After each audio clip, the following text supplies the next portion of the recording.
أحمد الله رب العالمين حمد عباده الشاكرين الذاكرين، وأصلي وأسلم على سيدنا رسول الله صلى الله عليه وسلم.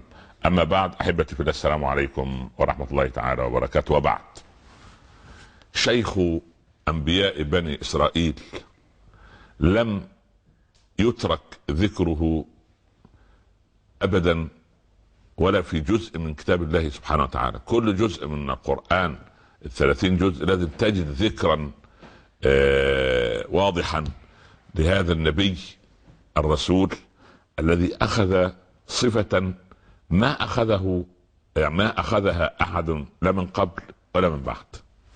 شيخ أنبياء بني إسرائيل، النبي الرسول الكريم القوي الأمين، كما وصفته هذه البنت الصالحة عند مدين، سيدنا موسى عليه وعلى نبينا الصلاة والسلام.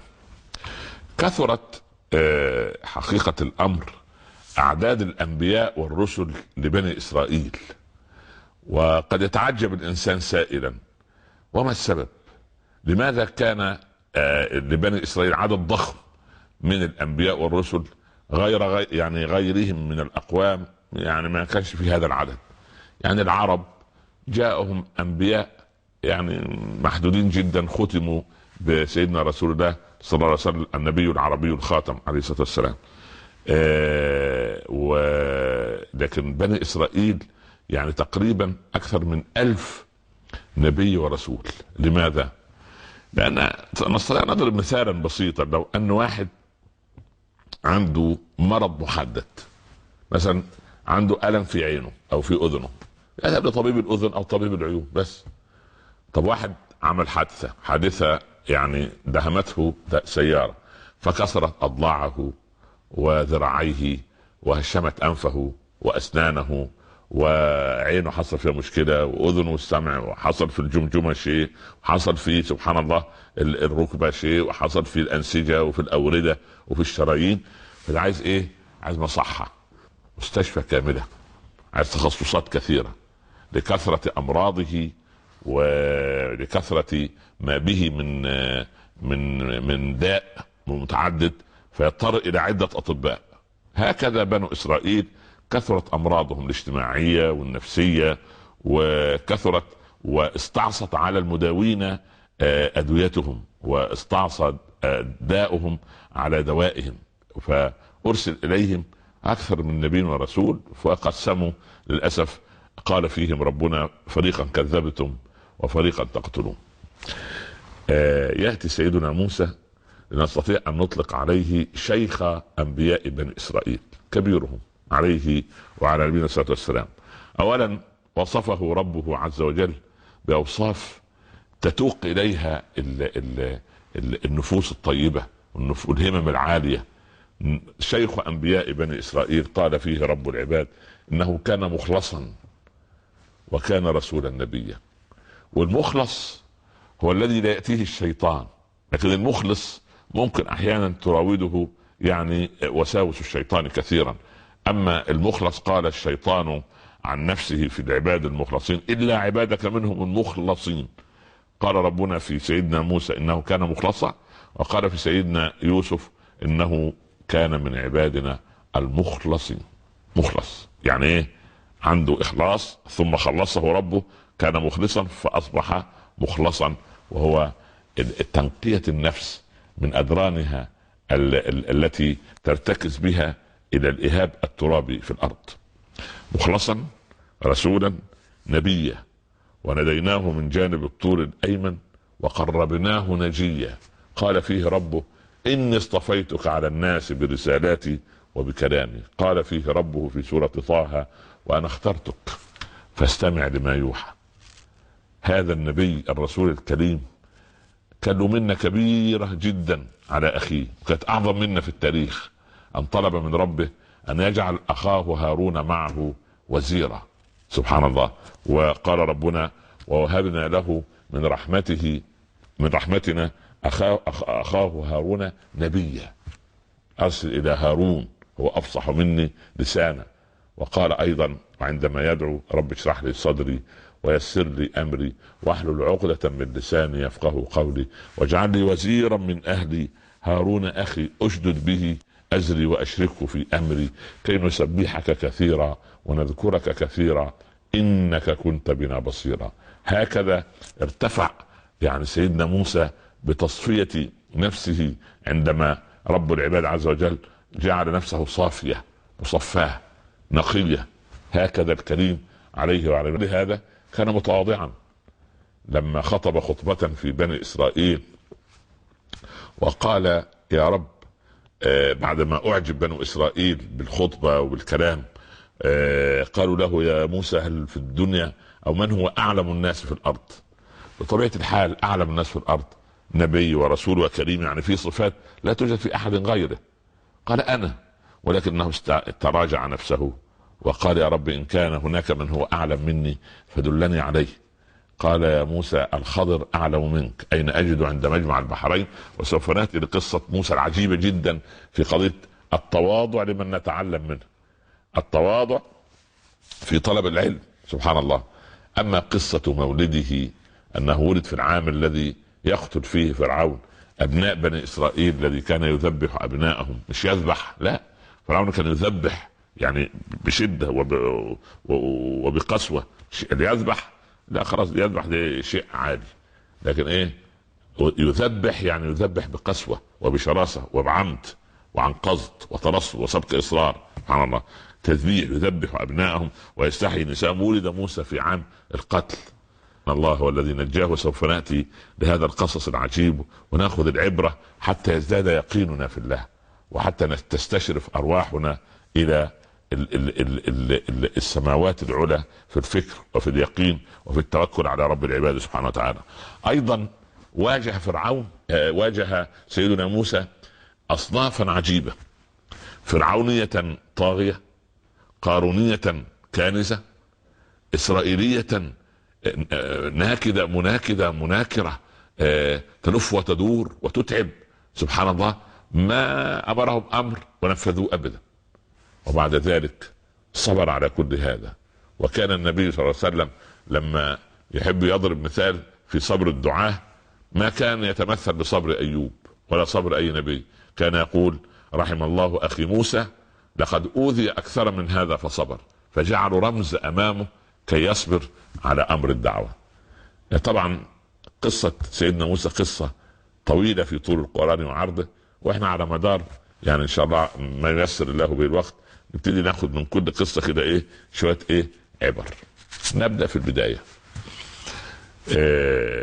رأى فرعون رؤيا، هذه الرؤيا اولها من حوله ان ولد من بني اسرائيل سوف يكون سبب في زوال ملك فرعون.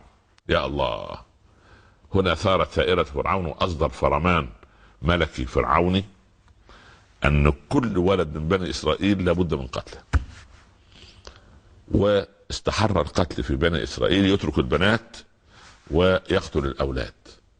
والعجيب عند بني اسرائيل انهم كانوا لا يزوجون احدا من خارج يعني بني جلدتهم، يعني لا يزوجون او لا يزوجون بناتهن للمصريين الذين كانوا يعيشون بينهم، لا، لازم يزوجها لايه لواحد لازم يكون من بني اسرائيل.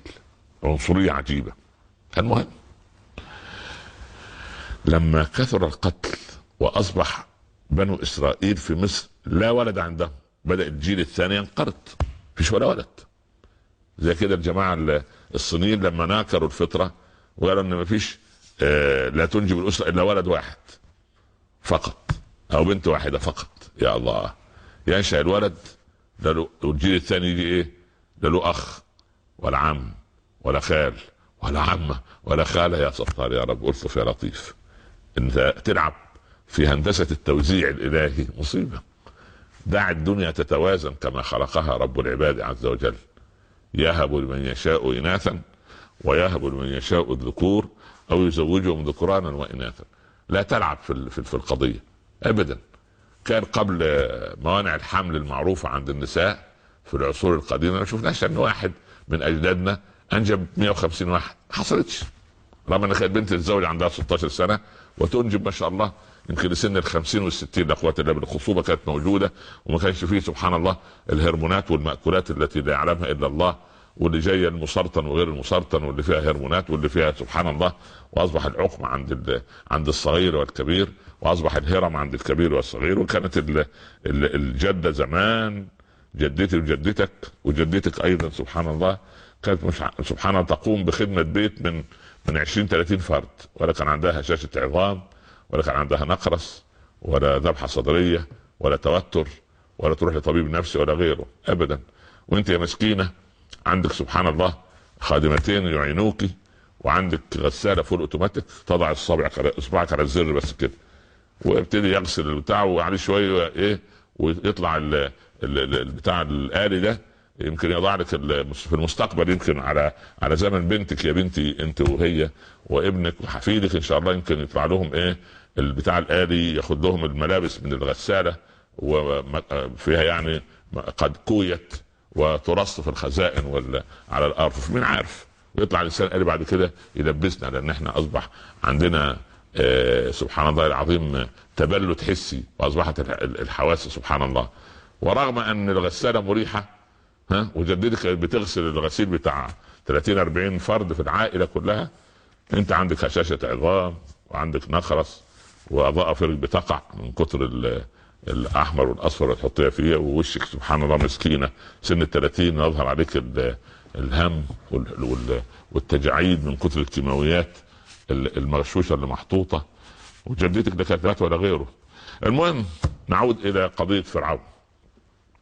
في قصة فرعون مع بني اسرائيل ان استحر القتل في ابنائهم، فراحوا شيوخ بني اسرائيل والتقوا مع فرعون واتفقوا معه اتفاق ان يقتل مواليد سنة ويترك لهم مواليد سنة. خلاص يقتل مواليد سنة. ولد هارون في عام الامن، هارون ولد في عام الامن، وموسى ولد في عام القتل. ولكن الانسان لا يستطيع ان يتحكم في هذا الكون، لان للكون رب، وهذا الله وهذا الرب سبحانه وتعالى هو الذي يسير الكون كيفما يشاء. ما الذي حدث عندما ولد موسى في عام القتل؟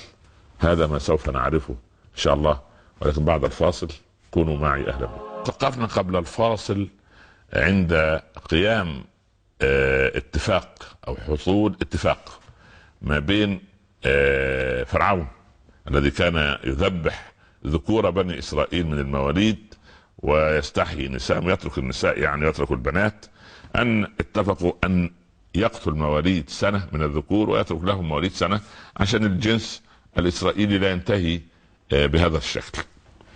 وقد كان ولد هارون في عام الامن وولد موسى في عام القتل، لكن يد الله عز وجل تعمل في الخفاء، فدعها تعمل ولا تتعجلها.